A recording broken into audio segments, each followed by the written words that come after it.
na obisku.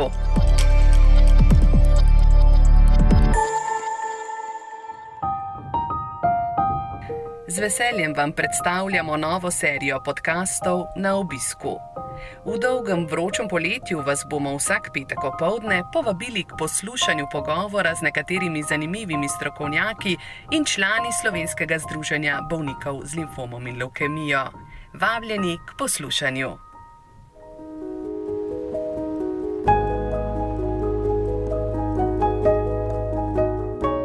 Pozdravljeni, prepričana sem, da vam s tokratno epizodo podcasta zbudimo posebne spomine. Naša današnja sogovornica je namreč doma v Goriških Brdih, je brika iz dežele češenj in odličnega vina. Na obisk smo se torej povabili k zdravnici primariki, specialistki interne medicine in hematologije iz Splošne bolnišnice Franca Derganca v Novi Gorici. O njej nam je ena izmed njenih pacientk bolnic povedala naslednje. Naša primarika je čedna in vedno lepo napravljena gospa, ki da veliko na urejenost. Je pa zelo dostopna, prijazna in srčna zdravnica. Do bolnikov nikoli ni odrezava, je pa pogosto tudi malo naša psihologinja.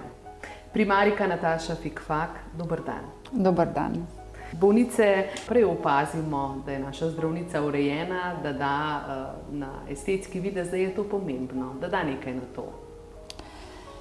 Ja, res ima. Zelo me ganila ta izpoved skoraj te bolnice. Mislim, da vem, kdo je, ampak ne glede na to. Ja, jaz mislim, da s tem, kar damo nase in tudi pokažemo svojo urejenostjo, je eden od pokazateljev spoštovanja do sebe, zato tudi spoštovanja do svojih bližnjih, kar so recimo v mojem primeru moji bolniki.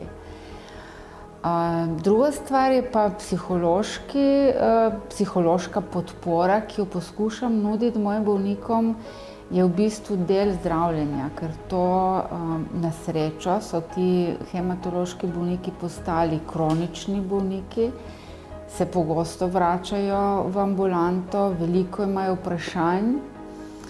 Sicer v tem zadnjem letu so postala ta vprašanja digitalno rešljiva, ampak mislim, da so ti pogovori ali pa dostopnost, ki jo lahko nudim, prav tako enako pomembni kot zdravila. Vsekakor, to se je tej naši sogovornici zdelo izjemno pomembno, da ste na voljo, ste dostopni. In tudi sicer vemo v pogovoru z našimi člani, kako zelo pomembno in koliko jim to pomeni. Sicer pa, če se za hip še vrneva v Goriška Brda, mi tukaj iz osrednje Slovenije se zelo radi, to za nas pomeni dopust, prijeten čas, druženje z simpatičnimi ljudmi in prav za vas tudi pravijo, da ste prava avtentična brika, saj da za brike velja, da so delavne, skrbne, natančne in ustvarjalne ženske. Koliko se spet najdete v tem opisu?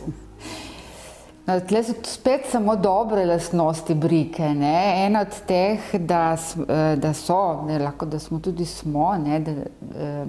take, da če pri hiši brika se ne potrebuje psa, pač to najbrž ni najbolj dober lastnost, ampak prav, tudi to je mogoče v sklopu teh opisov močne ženske, to je res.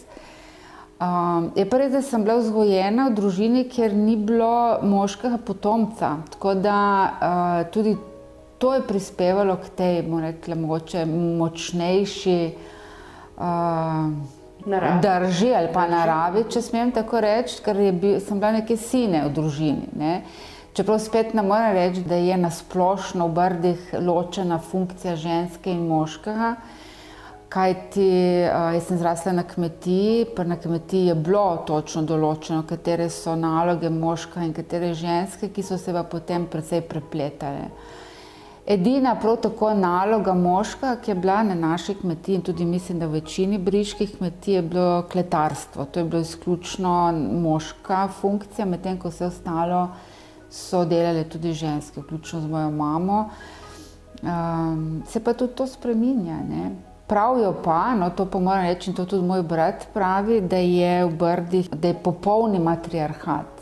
Zdaj tako, jaz mislim, da je to edino prav, ne? Zdaj, ali je to res ali ne, in da se tudi vidi, glede na razvoj tega predela Slovenije, ki ni tako daleč nazaj bil ena velikanska revščina in niti brez nobenih povezav s svetom, pa do tega trenutka, ko recimo prejšnji teden ni bilo mogoče iti nikamor na večerjo, ker je bilo vse tako maksimalno zasedeno. Brici smo zadovoljni, da je tako in narava je prekrasna, tako da ne da bi govorila, da je to druga Toskana, ker ni, ampak to so Goriška Brda, avtentična. Terra magica, ali kako že vaši vinarji pravijo? Ja, mistika. A mistika, terra mistika. Ja, kakorkoli, ne, ampak mislim, da tukaj vsi v družini smo morali sodelovati, zato da je prišlo do teh korakov, do tega, kar imamo zdaj. Čeprav vi se pa ne ukvarjate več, če ravno živite, kot so mi povedali, v naselju Fojana, v Goriških Brdih, ne negujete več sadjarstva, vinarstva. Ja, zdaj je to spet izzivalno vprašanje, ne. Jaz, kot sem rekla, sem zrasla na kmetiji, nazadnje sem prodajala sadje na tržnici na Reki po 3. letniku fakultete, to se pravi, sicer res že veliko let nazaj, ampak potem se je nekako te stvari sem zaključila. Izjemno imam rada še zdaj medicino in upam, da bom do smrti lahko to delala, ampak nekje plan B je tudi povratek k koreninam pravzaprav. Ne, da verjetno ne bom delala kmetije tako, kot si predstavljamo na veliko, ampak čutim pa vedno bolj to povezanost z zemljo in želim si pravzaprav, da bi znala ali pa vse obnovila tisto, kar sem. Verjetno, ne tako kot pridobitniško dejavnost, ampak nek hobi, neko proizvodnjo v tem smislu. Recimo primer, kaj meni manjka v medicini zdaj, pobiranje sadov svojega truda. Recimo kmet, če enoletno rastlino ali pa kakorkoli goji, je potem nek rezultat. Neka nagrada ali pa tudi razočaranje, recimo, če ni tako, kot si zamislil. Medtem ko v tem trenutku, pustimo, da je zdaj epidemija, da se vsi ukvarjamo s covidom, ampak tudi na splošno v medicini je bilo vedno tako, da vedno, ko si veliko vlagal, ko si veliko se trudil in si prišel do nekih rezultatov, je bilo to tvoja trhatev, recimo, kot bi rekli v Brdih, ne. Zdaj pa je malo drugače, ne? Zdaj smo se malo bolj prepletamo, malo manj se spodbuja, mogoče to ambicioznost. Je pa tudi res, da sem že v taki, bom rekla, senior, da malo se je treba umikati in narediti pot mlajšim in učiti mlajše. Tako da zato moram, nekje se pripravljam tudi na to plan B. Tako. Toliko vprašanja, ste zdaj zbudili v meni, pa tudi nestrinjanje se mi zdi v medicini, ko imate pred seboj bolnika, ki z vašo pomočjo najprej preživi in drugič živi kolikor toliko kakovostno življenje, ko uspete s svojim znanjem omejiti njegovo bolezen. Če je kakšna večja trgatev na tem svetu, pa res ne vem. Ne, to gotovo ne. Se zato pravim, da jaz tukaj vidim svoje poslanstvo in svoje zadovoljitev svojih ambicij. Se pa bojim, predvsem to, ker ne predstavljam si, da se bo en dan zgodilo, da bom upokojena in da ne bom več tega imela. Tako da zato moram imeti trgatve. Pričakujem oziroma želim si, da dokler mi bojo možgani delovali, da bom lahko to svoje poslanstvo delala naprej, kar mi je tudi najbolj všeč. Tukaj se najdem pravzaprav. Samo se vidite, vse stvari se spreminjajo. Imate v mislih malo tudi to nezaupanje, ki smo mu priča v družbi, v medicino, v znanost? Ja, recimo to, če jaz gledam z mojega vidika cele kariere, ker sem bila zelo mlada zdravnica, ki sem bistveno manj znala kot zdaj, ni bilo nikoli nezaupanja, sploh ne. So bila taka vprašanja, recimo o obrazložitvi bolezni ali pa načinu zdravljenja. To mi je popolnoma logično. Pacienti, laiki tega ne morejo poznati. Ampak zdaj, ko se je to nekako razširilo vse, da se, ne da se samo išče, ampak da se verjame novicam, ki so preverjene, ne rečem, da ne, tudi po Googlu ali kakorkoli, ampak laik jih drugače razume.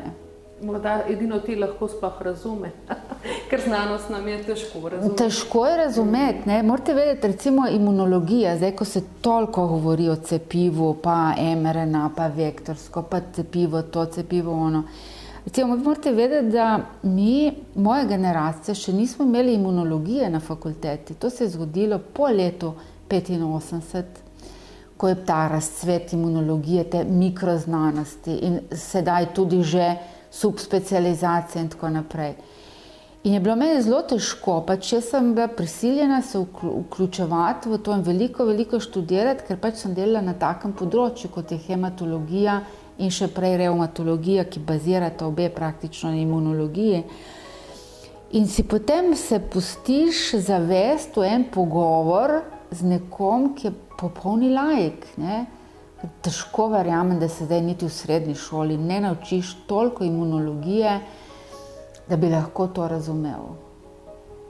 Verjamem, tudi pravzaprav predstojniki nekaterih šol v Sloveniji v resnici imajo, kot smo slišali, malo znanja o teh rečeh, ne? Pravzaprav ne povezujejo recimo vzročno virusa in povzročitve bolezni. Povejte mi, primarika, vas to frustrira, žalosti, kako na drugi strani slišite to nezaupanje, kako to odmeva v vaših glavah in v srcih? No, jaz ponavadi iz tistega, da sem jezna, ko preberem kakšno tako stvar ali pa ko se soočiš s takim, v tem kontaktu, v tem pogovoru, jeza, potem pa žalost. Mislim, kaj smo naredili tako, oziroma kako je sploh do tega lahko prišlo. Ne vem, težko bi posploševala, da smo Slovenci po karakterju taki nezaupljivi, da v drugih državah tako ni, ker najbrž je povsod v tem trenutku tako. Mogoče na splošno, ali pa da bi rekla, da je stroka tukaj zatajila, tudi ne morem reči, zato ker a veste, stroka je avtoritativna takrat, ko je absolutna, ampak absolutnega ni. V medicini, a veste, če bi bilo tako enostavno, da bi medicino dali v nek algoritem, bi verjetno to prevzeli že zdavnaj roboti oziroma umetna inteligenca. To si želimo, da bi umetna inteligenca nam pomagala in so veliko takih področji, kjer lahko pristopi, ne? Predvsem recimo zbiranje podatkov, iskanje recimo najboljših rešitev iz nekih podatkov. Ampak tega verjetno še nekaj časa ne bo nadomestilo obravnave nekega bolnika z boleznijo. Jaz pravim, da o bolezni lahko znaš prav vse in prebereš 1000 člankov, ne? Bolnika imaš pa pred sabo in ti ga moraš njega prebrati. Bolezni je enostavno, opreš Google, opreš karkoli, up to date, knjigo, pokličeš kolega, vse. Ampak, ko pa imaš pred sabo in bolnik ti potem recimo, kada že vse naštudiraš, ko mu že vse poveš, kaj bi bilo najboljše, teče, jaz se pa s tem ne strinjam. Kaj potem? Jaz sem se naučila v teh letih na pacientih, da vedno si pustim odprto pot. Jaz povem pa, če sem vam ponudila to, po mojem znanju v tem trenutku je to najboljše, ker v to jaz tudi verjamem. Seveda, moramo se v dogovoru odločiti, kako bomo naredili, ampak pot k meni je vedno odprta. Prej ali slej se vrne, ne? In kaj, ne bom pomagala, jaz sem zdravnik. A veste, to je tako, kot rečejo zdaj za to cepljenje. Ja, tisti, ki se ne bojo cepili, pa zdravniki ne bomo zdravili. Noben zdravnik tega ne bo naredil, a veste, to je naša osnovna dejavnost. Pomagati bolnemu. Tako. In nenazadnje tudi vsakdo pravzaprav za svoje odločitve sprejema lastno odgovornost.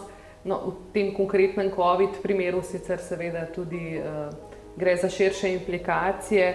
Sprašujem vas okoli COVID-a prav zato, ker ste zadnje leto veliko v novogoriškem COVID oddelku preživeli, imeli stik s najtežjimi bolniki, ker sicer bolniki s COVID-om ne pridejo, ne, pravzaprav do vas. Kako ste doživljali to delo in kaj je ta COVID pravzaprav storil hematološkim in drugim onkološkim bolnikom, recimo, če imamo v mislih krvne rake? Ja. No, to je bila ena taka, dosti težka preizkušnja, organizacijska, strokovna, pa tudi osebna pravzaprav. Midva s kolegom, oziroma trije smo v timu v tem trenutku hemato-onkologije v naši bolnišnici in seveda vključili smo se v to dejavnost COVID oddelka s tem, da seveda kot hemato-onkologija je bilo področje, kjer je kontinuiteta nujna. Tako da nismo odjavljali ambulant, naši bolniki so bili, moram reči, tudi nekateri zanemarjeni v tem smislu, da niso pravočasno dobili obvestila ali pa smo odjavili ambulanto in pacient mogoče ni dobil takoj termina, tako kot bi mogoče v normalnih razmerah bilo. Vendar izjemno srečo imamo naš tim, da imamo ta dnevno bolnišnico, kjer deluje Stanko, Klemen, Katarina, Nina, da jih imenujem samo to ekipo krasnih ljudi, brez katerih bi mi letos verjetno mogli zapreti oddelek. Ker je bila to poseben oddelek, ima svoj poseben vhod, ti bolniki so bili odstranjeni od morebitnih stikov in v bistvu tudi ko smo imeli bolnika, ki je bil pozitiven, pač je prišel v dnevni hospital, ampak smo potem šele ugotovili, v bistvu noben od nas ni okužil. Tako da to govorimo o hemato-onkoloških bolnikih. Tako da nismo odjavljali, redno se je delalo in tudi zdaj bomo tako delali naprej. S tem, da smo zelo veliko se angažirali, moram reči. Tako da smo podaljševali ambulante popoldne, tako da sva bila s kolegom včasih dopoldne na oddelku, popoldne v ambulanti, tako da je teklo. Kar sem se pa na COVID-u naučila, to je bilo pa tudi pri meni evolucija zgodbe pravzaprav. Od tega začetka, da se mi je grozno upiralo, ker sem nekaj pa nemogoče, da bom jaz delala na COVID-u in potem popoldne s onkološkimi bolniki, to pač ne gre skupaj in sem se grozno upirala temu. Pa do tega, da pač starostno omejitvijo mi ni treba dežurati in tako, ampak sem potem se sama pri sebi odločila, da bom to naredila zaradi bolnikov in zaradi kolegov, da lahko prispevam k temu. Naučila sem se prav od začetka o dihanju, o pljučnicah, o COVID-u nasplošno, ker nismo tega znali. Naučila sem se delati v takem zaprtem okolju, kar je bilo tudi dobra izkušnja. Slaba izkušnja tudi, moram reči. Predvsem v začetku, takrat jeseni, ko recimo meni je bilo strašno motilo to, da so bolnike vozili iz cele Slovenije, ker pač mi smo imeli takrat še prostor. Meni so se bolniki smilili, tako da so te dolge poti proč od svojega okolja. Po drugi strani so bili prizadeti, bolani, tako da veliko jih je tudi umrlo. Tako da to je bila taka, dosti tragična izkušnja ob bolezni, ki jo nismo poznali. Po drugi strani zdaj vemo malo več, znamo se malo bolj obrniti, hitreje prepoznamo, ne govorim samo o sebi, ampak tudi drugi kolegi tako vidijo. In seveda, želeli smo si, da tega 4. vala ne bi bilo. Zdaj je te pred vrati, zdaj bomo spet zavihali rokave in dali vse od sebe. Drugo, kar je bilo, pa mogoče bolj zabavni del tega COVID-a, je bilo to grozno preoblačenje. Jaz nikoli si nisem mislila, da bom na stara leta, če smem tako reči, se mogla tolikokrat na dan preobleči v službi in delati z masko, kar mi vsa ta leta ni bilo potrebno. Sem se naučila pravilno obleči, pravilno dati rokavice, masko, vezir, vse to, tako da in dejansko mislim, da sem bila več kot 50krat naredila bris, nikoli pozitivna, cepila sem se že januarja, ker sem verjamem v to. Vseeno sem se pa hodila brisati, vedno, ko sem delala na onkologiji. Če se zdaj predstaviva malo tudi v vaše zasebno življenje, fik-fak, ta priimek, vsakdo je vprašal, ko smo se pogovarjali, da se srečamo danes, Ali je pri Marika kaj v sorodu z drugo zdravnico, ki se prav tako piše Fikfak?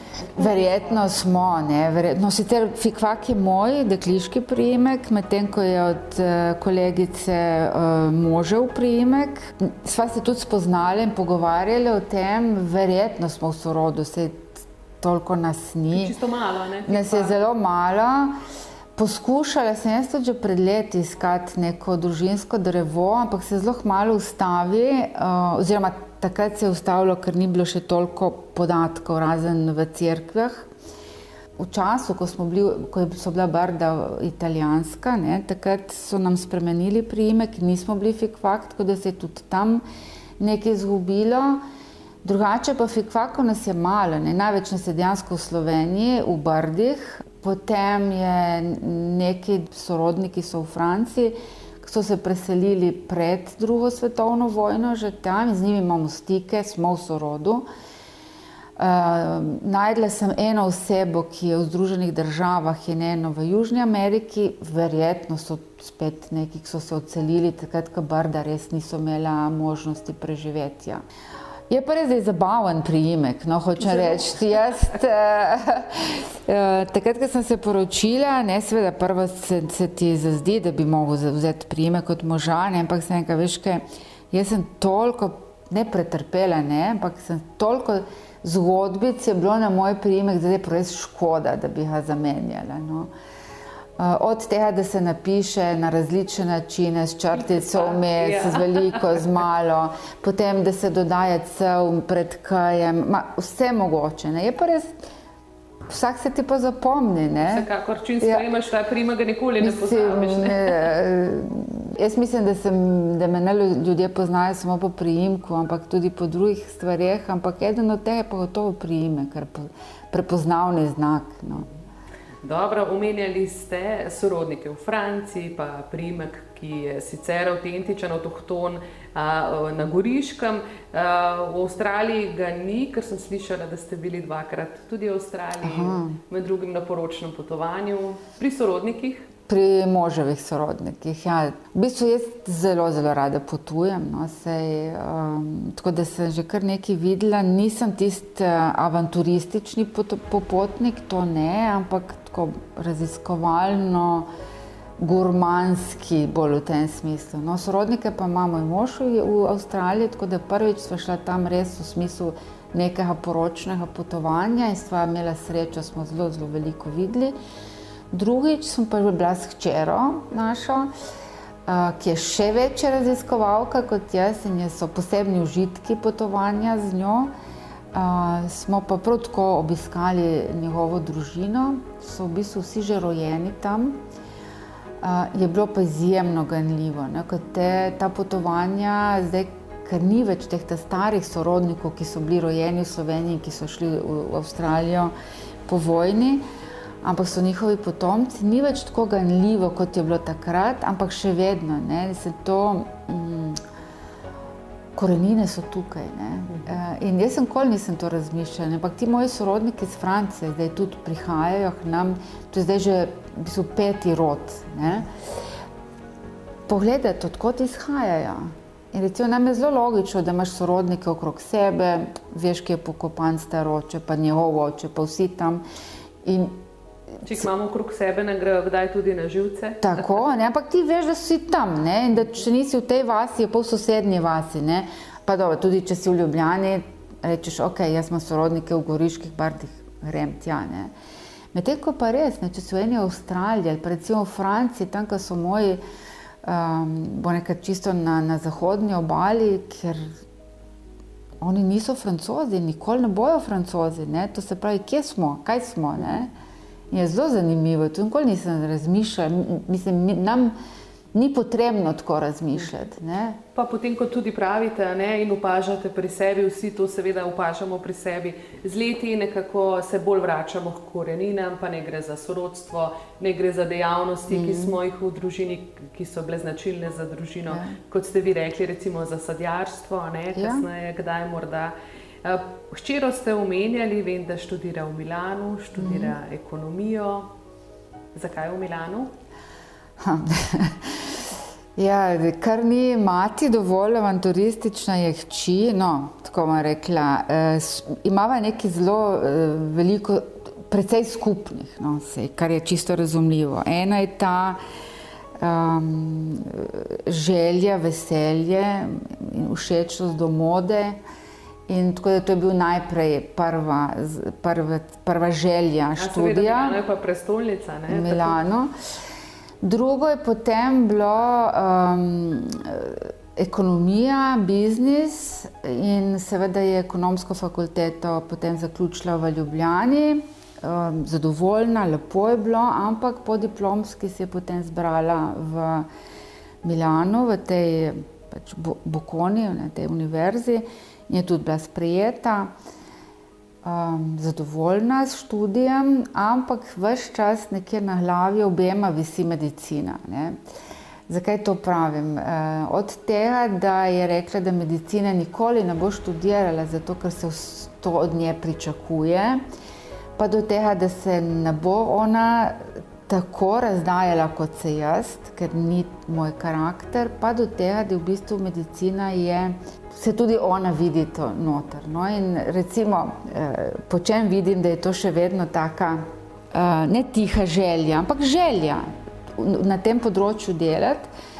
Na fakulteti imajo, oziroma na univerzi, klube, tako kot v ameriških koledžih, no in ona se je seveda vključila v Health Club, ne. Ti člani morajo organizirati neke delavnice in tako, ne, seveda takoj je bila delavnica umetna inteligenca v medicini in je bilo krasno naštimano. Jaz sem pa kot zdravnik in en slovenski proizvajalec te IT opreme za bolnišnice, smo se priključili preko Zooma in še en Italijan, ki je pa tudi na tem področju. In vam povem, 1,5 ure smo mi trije se pogovarjali o umetni inteligenci, o medicini in to je bilo 1000 vprašanj. Ti otroci so, vrelo je, ne. Hočem reči, da ekonomija, medicina ni tako daleč ena od drugega, no. Farmacija pa sploh, tako da ona se zelo rada vključuje v te in v podatke, zbiranje podatkov in analitiko v tem smislu. Se pravi, te podatkovne baze v medicini so na nek način prihodnost. Ja, prihodnost, itak je povsod zbiranje podatkov, ki so nam zdaj dostopni, ampak v medicini, saj veste, čim več imaš ti podatkov od testiranja zdravil, pa recimo do prepoznavanja bolezenskih znakov, lažje nam bo, ne. Velik, da rečem, profesionalni, karierni razcvet ste že dali skozi, niste novinka, bili ste vodja, ne, hematološko-revmatološkega oddelka, potem kasneje tudi direktorica splošne bolnišnice v Novi Gorici. Kakšni so vaši poklicni cilji v prihodnje še? Tukaj imam dve želje oziroma dva cilja. Eden je, da bi čim več svojega znanja lahko prenesla naprej. Zato sem tudi asistentka na medicinski fakulteti. S profesor Zverom sodelujemo v tem smislu, da sem mentor za specializante iz hematologije, s katerimi se super fajn razumemo. Trenutno imam 4 varovance. V bistvu najbolj se vidim zdaj na tem področju. Seveda pa rada bi svojo kariero zaključila čim kasneje, da bi čim dlje lahko delala v bolnici med bolniki. Kot so mi povedali kolegi, je goriški konec zelo poseben, ker zelo veliko stvari bolniki, hematološki, pravzaprav kar v sklopu bolnišnice dobijo. Prav omenjalo se je vašega kolega gospoda Stanka, ki strašno lepo poskrbi in zadovoljuje različne potrebe, ki jih ti bolniki imajo, a ne? Ja, res je, res. No, ne jih razvajamo, mi si jih posvojimo, te bolnike, ne? In recimo zdaj, ko imamo ta dnevni hospital, ker ni več čakalnice, ampak vsi pacienti, recimo imamo zdaj čez 10 postelj oziroma ležišč in sedežev in pridejo vsi naenkrat noter. In če en začne pogovor, drugi nadaljuje, potem se mi vključimo pa odgovarjaš enemu. Samo če se posluša eden od drugega, je to že, bom rekla, neka izkušnja podeljena. Ja, in pa ta celostna rehabilitacija, ne? ker rečejo, ne se sekira, se to bo minilo, ali pa vzemi malo donata, pa bo boljše, ne, ali pa ne vem, jutri pojdi na sprehod po kemoterapiji, ki ti bo olajšal, take, to se mi učimo od njih, ne. Je pa res, da moraš biti kot moderator, no, in Stanko, Klemen, pravim, Katarina in Nina, vsaka skupinca hoče imeti enega, ne, potem s tisto skupinco se dela vse informacije, od tega, kaj bo jedli, kaj bo kuhali, kako bomo šli zvečer ali pa kakšen film pogledati ali pa take stvari, ne. So si zelo blizu. So si zelo blizu, in ja, to res. je pomembno. Ste pa tudi rekli, da so vaši bolniki zelo posebni v smislu nekih lastnosti, zaradi katerih se pravzaprav lahko vsi skupaj marsikaj naučimo, te njihove moči, pozitivnega, da rečeva, pristopa do življenja na splošno. Bi to lahko delili tudi zdaj? Ja, se pravim, jaz toliko let, ko že delam, mislim, da sem trenutno najstarejša aktivna hematologinja v Sloveniji. Lahko bi naredili analizo o neki bolezni čisto iz strokovnih parametrov oziroma teh biokemičnih, ne. Ampak bolj zanimivo bi bilo, in to mi je ves čas neki izziv, katere podatke, neke psihološko karakterne značilnosti teh bolnikov, ne. Tako zelo groba, ne, analiza, opazovanje, samo opazovanje. Recimo za plazmocitom lahko rečem, kar sem jaz poznala, kar sem jaz zdravila v moji karieri, to so izjemni ljudje. Od tega, da seveda se zbližaš, če ti pridejo, veste, vsak teden na pregled, prej ali slej, ali se popolnoma zbližaš, ali pa se moraš umakati, če nisi kompatibilen, če ne zaslutiš tega prenosa, ne. Ne vem, če je bil eden tak, no, moram reči, da se v tem trenutku se niti na enega ne spomnim. Ampak to so posebni ljudje, res zelo bolani. Tudi če imajo vprašanja, tudi ko so pomisleki o zdravljenju, večinoma so pa izjemno zaupljivi, oziroma tem se ti podajo v roke, kako bi vam rekla. Ne da ti rečejo, tukaj me imaš, naredi kar čaš, ne. Ampak tako, to bolezen imam, kako me vidite, kako me boste zdravili. Sodelovanje. Tudi če rečeš vsak dan zapriti v ambulanto, ne. Hoče reči, v primerjavi s katerimi drugimi, ki sem delala tudi prej, ali pa, mogoče jih manj poznam, ne bom zdaj kritizirala bolnikov, bolnik je bolnik in ima vedno prav, ne, ampak to recimo bi enkrat rada zanalizirala. No, mi smo recimo lani za kongres smo naredili skupaj z dr. Vičičem eno anketo med našimi bolniki v čakalnici o zadovoljstvu z nami, ne, recimo z našim delom, od tega, koliko jim to moti, ko jim jemljemo kri, ali pa to, da morajo priti pogosto v ambulanto, ali pa da ali imajo možnost transporta in te stvari. No, in v bistvu meni je bilo to zlata medalja, kako bi rekla, ko bila pohvala za pohvalo, hočem reči, od našega dela do dela ostalega kadra znotraj te ambulante, ker v bistvu to je edino, kar jim mi lahko nudimo, ne. Mislim, zdravila lahko kupiš kjerkoli, ne. Zdravila so trenutno v Sloveniji povsod enako dosegljiva, preiskave tudi, ne, ampak če se k nam vračajo, verjetno zato, ker smo v redu, ne. In je res, in se počutijo varni. Pa tudi to je bilo, recimo, smo dali vprašanje, ali iščejo informacije po spletu. Iščejo, ne, kar je, moram reči, zelo pohvalno. Jaz vedno dam knjižice, rečem, glejte, tukaj so povezave, preberite si o vaši bolezni, napišite si vprašanja in nas potem vprašajte, ker mi smo strokovnjaki, mi vam lahko pomagamo, da boste razumeli. In se sprašujejo, poskusiš priti blizu, ne. Lepo je slišati in čestitam za to, kot ste rekli, v narekovajih zlato medaljo, da so ljudje zadovoljni, ker to je tisto najpomembnejše, kar lahko zagotovo kot zdravnik tudi bolniku daste, ne. Rada bi vas vprašala še nekaj malega o vašem soprogu. Dolgo se že poznata, negujete ljubezen iz mladih let, le tenisa skupaj pa igrati ne moreta. Kako je s tem? Ja, imamo veliko skupnih točk. No, koliko let sta že skupaj, če ste čisto iz mladosti? Lansko leto smo imela 25. obletnico poroke, bila sva pa že prej 10 let skupaj, tako da večji del življenja sva skupaj. Tako da večinova stvari imava že skupne, ne, tudi tiste že pridobljene, ne, prirojenih je manj kot pridobljenih, ne. Ampak ja, ta šport, tukaj imava tukaj nama ne gre in je še to problem, ker je hči bolj njegova kot moja na tem področju, ne.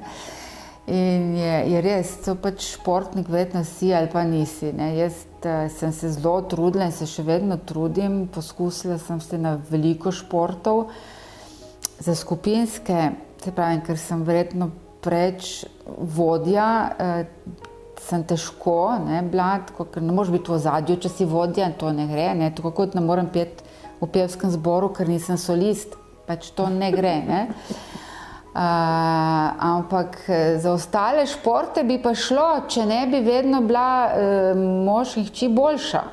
Kljub temu, da jaz več treniram, sta ona dva boljša, ne. In to spet ne gre v moj karakter, jaz nekje hčeri še popustim, možu pa ne, ne. Tako da ta tenis nama ne gre.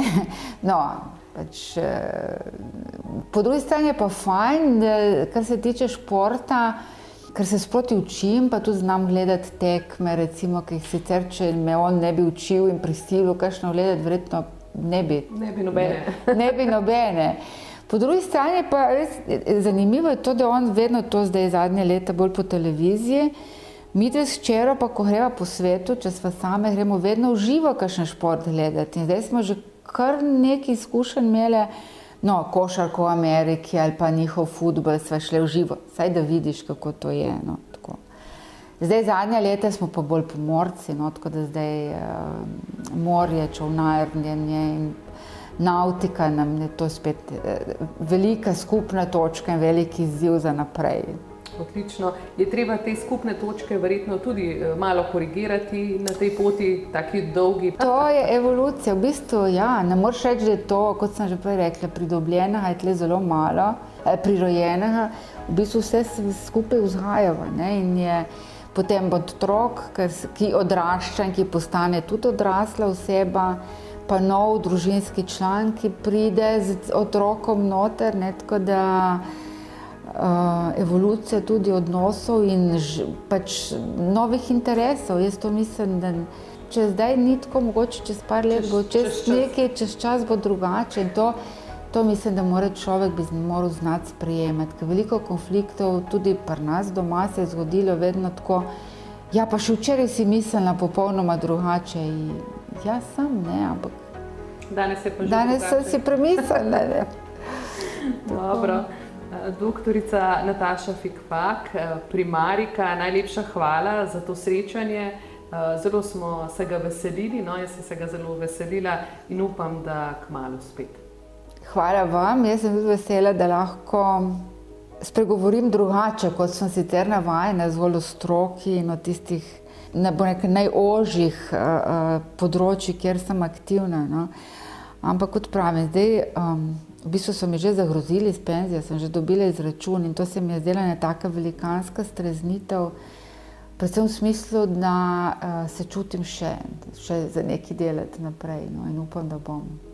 Ne, tako bo. Hvala. Tako, prosim. Slovensko združenje bolnikov z limfomom in levkemijo se na obisk povabi spet prihodnji petek ob 12. uri.